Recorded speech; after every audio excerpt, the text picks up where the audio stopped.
सावधान, तुम्ही जर PMTचं ऑनलाईन बस तिकीट काढत असाल तर नक्कीच सावधान राहा. कारण हे मी तुम्हाला का सांगते, चला तर व्हिडिओमध्ये तुम्हाला नक्कीच सांगते, त्यासाठी व्हिडिओ शेवटपर्यंत पहा. तर नमस्कार मंडळी, श्री स्वामी समर्थ. आज मी चालले होते एक खेकड्यासारखी गाडी पाहायला, ते तुम्हाला पुढे नक्कीच दाखवते. तर घरातून बाहेर निघलं तसंच पावसाची झुरळक सुरू झाली होती. मी माझ्या मुलासोबत एक खेकड्याच्या आकाराची गाडी पाहायला चालले होते. तर ती कोणासाठी काय ते फायनल झाल्यावर मी तुम्हाला नक्कीच सांगेल. पण मी चालले होते आळंदीला गाडी पाहण्यासाठी. तर वातावरण खूप सुंदर होतं आणि आळंदीचा रस्ता म्हणजे आपल्या ज्ञानेश्वर माऊलीची पावनभूमी. तिथं रस्त्याने पण इतके देव आहेत ना की सगळं आनंदाने मन भरून जातं. त्याच पावन रस्त्याने मी चालले होते. जाता जाता साई मंदिराचं दर्शन घेऊन, हे पादुका क्षेत्र आहे, तर इथं पण खूप सुंदर असं केलेलं आहे. पालखी वगैरे पण इथं खूप वेळ थांबते. तर दर्शन घेऊन मी पुढचा प्रवास चालू केला. गुगलवर मॅप लावला होता, पण मॅपचं तर कसं असतं, मॅप एकीकडे जातो आणि माणूस दुसरीकडेच जातं. तसंच आज आमच्याबरोबर पण झालं होतं. आज सकाळपासून दिवसच असा होता की सगळा स्कॅमच चालू होता. तर दर्शन घेतलं आणि चाललं. रस्त्याने वातावरण तर 5-6 पदरी रस्ता असल्यामुळं तर एवढं सुंदर झालं होतं. रस्त्याच्या दोन्ही पण बाजूला खूप सुंदर अशी झाडी होती आणि त्यात ज्ञानेश्वर माऊलीची आळंदी म्हणजे स्वर्गाचंच सुख आहे. तर अशाच पावन नगरीत मी चालले होते. तर ते कशासाठी, तर एक खेकड्यासारखी गाडी पाहायची होती. खेकड्यासारखी गाडी मी तुम्हाला आत्ता नक्कीच दाखवते. तर फायनली मी जिथं जायचं होतं तिथं आम्ही पोहोचलो होतो आणि लोकेशन खूप वेळ झालं आहे आम्हाला सापडत नव्हतं. त्यामुळं गुगल मॅप टाकून चाललो होतो. कोणासाठी घ्यायचे ते पण मी तुम्हाला सांगते आणि आज माझ्याबरोबर काय झालं ते पण तुम्हाला सांगते. तर तुम्ही पण STचं ऑनलाईन जर तिकीट काढत असाल तर नक्कीच सावधान राहा. आज माझ्याबरोबर जे झालं ते तुमच्याबरोबर व्हायला नको, त्यासाठी मी हा व्हिडिओ तुम्हाला शेअर करत आहे. तर आज झालं कसं, मला काही कामासाठी बाहेर जायचं होतं, त्यामुळं मी बसचा पास काढला होता. मी जशी पण PMTत बसले तसंच मी पास काढायला दिला होता. तर PMTचं असे सिस्टम आहे की ऑनलाईन जर पैसे ट्रान्सफर करायचं असेल तर स्कॅनरवर पैसे टाकल्याशिवाय पास निघत नाही. तसंच मी काय केलं, स्कॅनरवर पैसे टाकले आणि पैसे ट्रान्सफर पण झाले, डेबिट पण झाले. मला मेसेज पण आला. तर दुसऱ्या सेकंदाला त्या कंडक्टरची मशीन आहे ना बंद पडली. म्हणजे स्कॅन झालं आणि तो प्रोसेस सुरू करायला लागलं आणि ते मशीन अचानकच बंद पडली. मशीन अचानक बंद पडली तर आतमध्ये चेकर पण बसलेले होते. त्या कंडक्टरने चेकरला पण दाखवलं की पैसे झाले म्हणून. माझ्या मोबाईलवरून पण 2-3 वेळा त्यांनी चेक केलं खरंच पैसे झालेत का म्हणून. तर मी माझ्या मोबाईलवरून पण त्यांना दाखवलं की पैसे झालेत का नाही. तर त्यांनी जे चेकर होते त्यांना पण दाखवलं की पैसे ट्रान्सफर झालेत, पण तिकीट काही निघाना. तर ते मशीन अचानकच बंद पडलं आणि ते बोलले की तुमचे पैसे ना आले नाहीत. तर मला 5 मिनटं होऊन गेले होते मी पैसे ट्रान्सफर करून आणि माझे डेबिट पण झाले होते. तरी ते बोलले तुमचे पैसे ट्रान्सफर झाले नाही. असं करता करता माझा जो स्टॉप आहे तो आला आणि ते बोलले तुम्ही मला पैसे द्या तिकिटाचे, जे की मी ऑलरेडी 70 रुपये पेड केले होते. तरी ते बोलले तुमचे पैसे आले नाही आणि तुम्हाला पैसे नंतर येऊन जातील, तुम्ही कॉल करा, तुम्हाला पैसे येऊन जातील. मी बोलले ठीक आहे, मला तुम्ही कॉल करायचं सांगता, मग एक काम करा, तुम्हीच कॉल करा आणि मला रिफंड द्या किंवा मला दुसरं तिकीट द्या. तर ते कुठलीच गोष्ट ऐकायला तयार नव्हते. असा अर्धा तास होऊन गेला तरी त्या कुठल्याच गोष्टीला तयार होत नव्हते.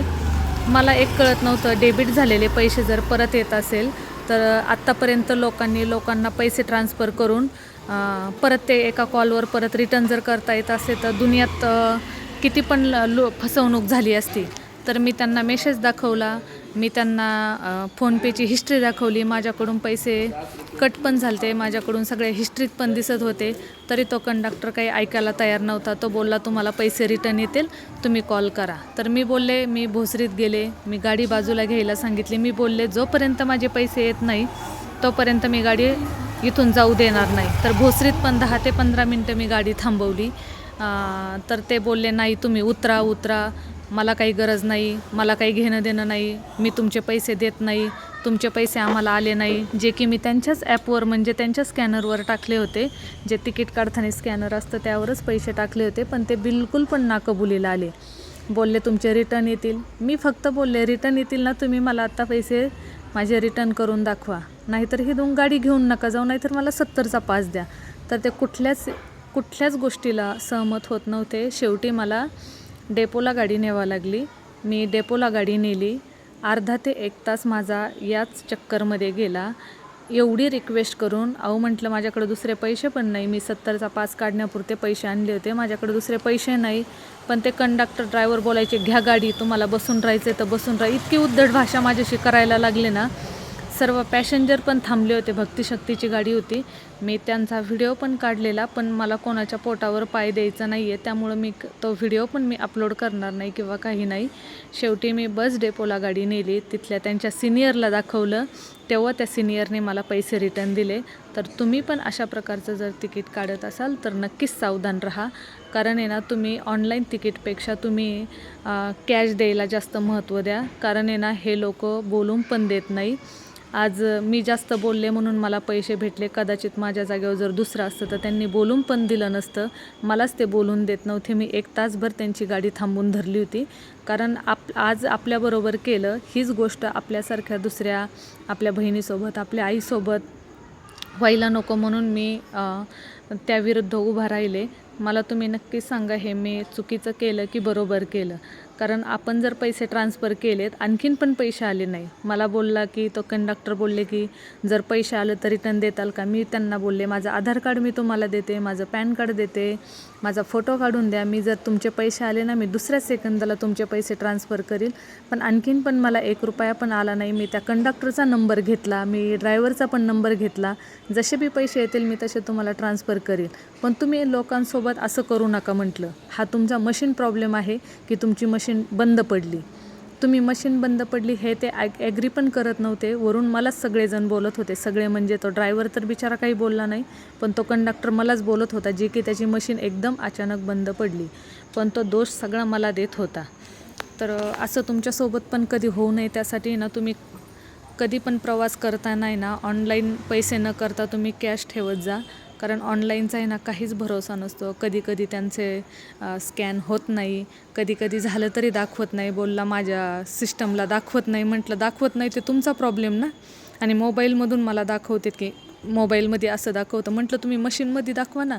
मशीनमध्ये तर मला दाखवत नव्हते. माझ्याकडे त्या कंडक्टरचा व्हिडिओ पण आहे, माझ्याकडे सगळ्या गोष्टी आहेत. बरं झालं मी ऑनलाईन पैसे त्यांना ट्रान्सफर केले. माझ्याकडे पण एक प्रूफ राहिला, नाही तर ऑफलाईन जर केलं असतं तर ते नाही होऊनच पडले असते.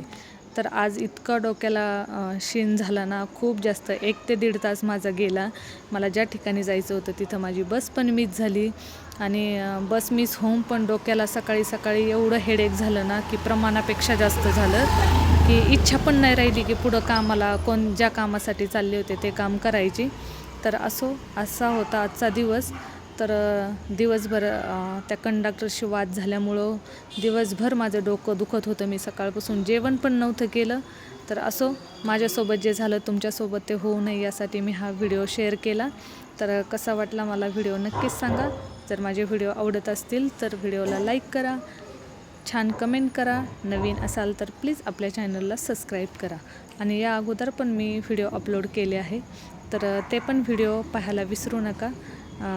श्री स्वामी समर्थ सर्वांना पुन्हा एकदा. आणि व्हिडिओ पाहिल्याबद्दल सर्वांना धन्यवाद. तर मी पुढच्या भागात तुम्हाला नक्कीच सांगते पुढच्या व्हिडिओमध्ये की मी मुलासोबत कशासाठी गेले होते आणि ती खेकडा गाडी कोणती आहे. तर चला तर भेटूया पुढील व्हिडिओमध्ये. तोपर्यंत बाय बाय सर्वांना.